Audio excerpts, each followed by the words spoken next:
RBI RBI establish हुआ था 1 अप्रैल 1935 को। और इसका एक्ट कौन सा था? RBI act 1934। 1 जनवरी 1949 को आरबीआई का नेशनलाइजेशन हुआ था और वो फुली ओन हो गया था बाय गवर्नमेंट। ठीक है। पहले आरबीआई प्राइवेट था, फिर जाके वो गवर्नमेंट बना। ठीक है। पहले वो कलकत्ता में था, फिर वो परमानेंटली मूव हो गया मुंबई में 1937 में।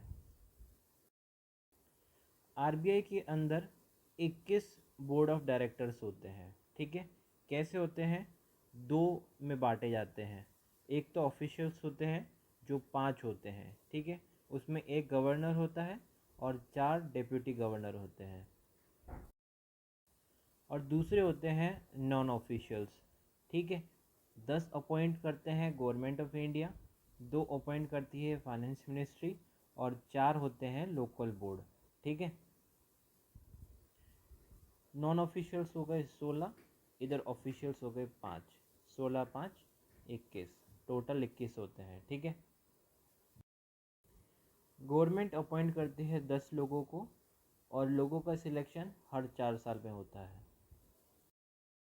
अब बात करते हैं आरबीआई के फंक्शन की। पहला आता है मॉनेटरी अथॉरिटी, या आप कह सकते हो पॉलिसी। ठीक है। इसका काम क्या होता है? फॉर्मुलेट करना, इम्प्लीमेंट करना और मॉनिटर करना मॉनेटरी पॉलिसी को। ठीक है। जिससे हमारे इकोनॉमी में ग्रोथ हो सके और प्राइस की स्टेबिलिटी रह सके। फिर दूसरा पॉइंट है regulate and supervise financial system. ठीक है। जो भी फाइनेंशियल से रिलेटेड जो भी होता है ना, वो आरबीआई ही देखता है। जैसे मेंटेन करता है पब्लिक के कॉन्फिडेंस को, जिससे उनकी जो इंटरेस्ट है, ठीक है, उनको प्रोटेक्ट कर सके और पब्लिक को बैंकिंग सर्विस दे सके। फिर तीसरा है मैनेजर ऑफ फॉरेन एक्सचेंज। ठीक है। फॉरेन एक्सचेंज जो भी डॉलर से कनाडा डॉलर या रुपए से ऐसा भी जो भी एक्सचेंज होते हैं ना, तो वो ही मैनेज करता है। ठीक है। फिर आता है इश्यूर ऑफ करेंसी, मतलब जो भी पैसा है, कॉइन्स है, नोट्स है, वो कौन बनाता है? आरबीआई ही बनाता है। ठीक है। जैसे इशू करना, एक्सचेंज करना या डिस्ट्रॉय करना करेंसी नोट्स को, वो सारा वही करता है। ठीक है। जिससे इसका मेन ऑब्जेक्टिव होता है कि पब्लिक को पर्याप्त मात्रा में पैसा पहुंचाया जा सके। फिर आता है डेवलपमेंटल रोल। इसका मतलब क्या होता है कि कोई भी नया कुछ भी फाइनेंशियल रिलेटेड चाहिए, या बैंकिंग को कोई भी ज़रूरत है, या पैसे की ज़रूरत है, या कहीं भी वो चीज़ बनाना चाहता है तो वो मदद ले सकता है। तो आरबीआई उसकी मदद करेगा। इसको कहते हैं डेवलपमेंटल रूल।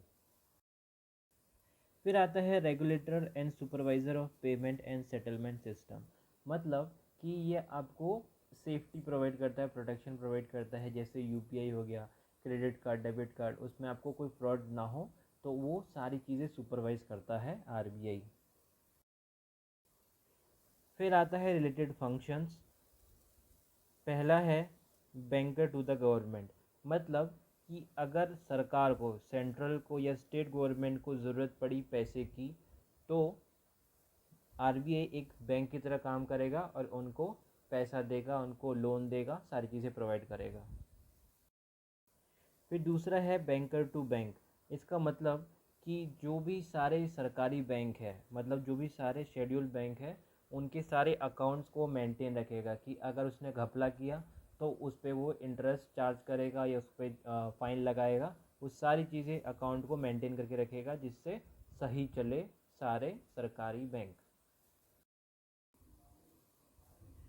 फिर जो ये बैंकर टू बैंक है, अगर किसी बैंक के पास पैसे ख़त्म हो गए हैं तो वो किसके पास जाएगी? वो जाएगी आरबीआई के पास लोन लेने। और अगर उसके पास ज़्यादा पैसे होंगे तो वो अपना पैसा डिपॉजिट कर सकती है और उस पर इंटरेस्ट ले सकती है। ठीक है। समझ आया बैंकर टू बैंक।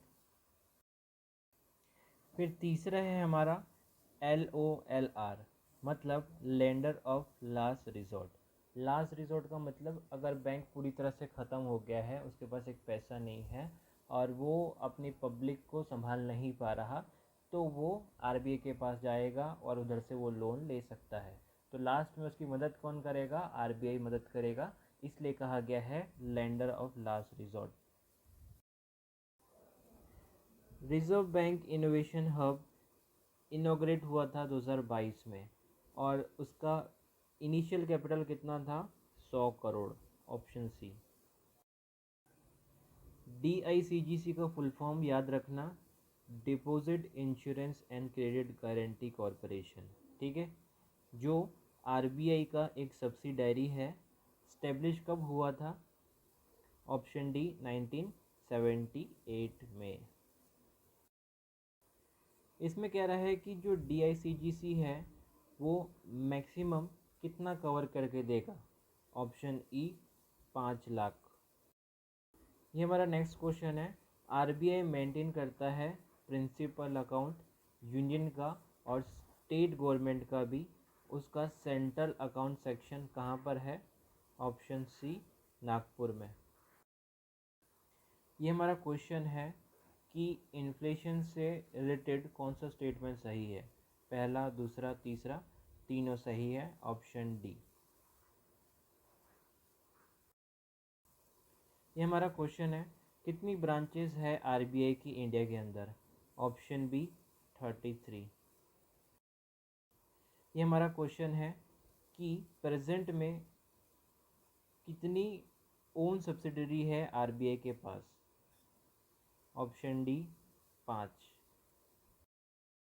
ये हमारा क्वेश्चन है, आरबीआई के अंदर कितने सेंट्रल बोर्ड ऑफ डायरेक्टर होते हैं? Option B 21। ये हमारा क्वेश्चन है कि कौन सी सेक्शन में आरबीआई के पास पावर है करेंसी को इशू करने की? Option D section 22। ये हमारा क्वेश्चन है, सेक्शन 24 आरबीआई एक्ट 1934 में सबसे हाईएस्ट डिनोमिनेशन आरबीआई ने प्रिंट किया था नोट का, कितना था वो? 10,000 का नोट प्रिंट किया था। ये हमारा क्वेश्चन है, DICGC का रोल क्या है? Option D insuring deposit in bank. ये हमारा क्वेश्चन है कि which function of RBI is reflected when it change the CRR to control the flow of credit in the economy? तो option C controller of credit. ये हमारा question है कि banking regulation act effect में कब आया? ऑप्शन ई 1 मार्च 1966 में। Rabbit एक सब्सिडरी है आरबीआई की, वो कब फॉर्म हुई थी? 2016 में। ये हमारा क्वेश्चन है, रैबिट का फुल फॉर्म क्या है? Reserve bank information technology private limited. ये आरबीआई का क्या है? एक सब्सिडरी है, ठीक है। रैबिट का मेन फंक्शन क्या होता है? Option B development of information technology infrastructure.